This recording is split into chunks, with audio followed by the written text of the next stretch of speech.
মসজিদে মরা মানুষের সংবাদ প্রচার করা যাবে না, মসজিদের মাইকিং করা যাবে না। কেন? সেটা হলো জাহেলি প্রথা। মরা মানুষের মরার সংবাদ দিতে হবে, হাদিস বুখারী মুসলিম। আবার মরা মানুষের মরা সংবাদ প্রচার করা নিষেধ, এটাও বুখারী মুসলিম। তাহলে সমাধা কি? যেটা জাহেলিয়াতের যুগের সাথে মিল খাবে। চিৎকার করে বলা হয় অমুক নিবাসী তার নিজ বাসভবনে রাত 3টার সময় ইন্তেকাল করিয়েছে, মারহুমের জানাজা বিকাল 2টায় অনুষ্ঠিত হবে, সবাই আপনারা জানাজায় যোগদান করে অশেষ সবের ভাগীদারি হন। মারহুমের জানাজা, ও কি ক্ষমা পেয়েছে? মারহুম একটা শব্দ, এটা বলাও শিরক।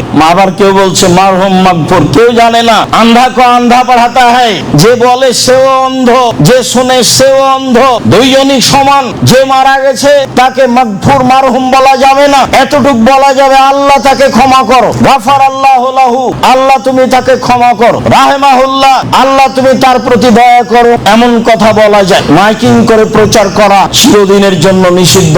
এটা হারাম, এটা কুসংস্কার, জাহেলিয়াতের যুগের নীতি।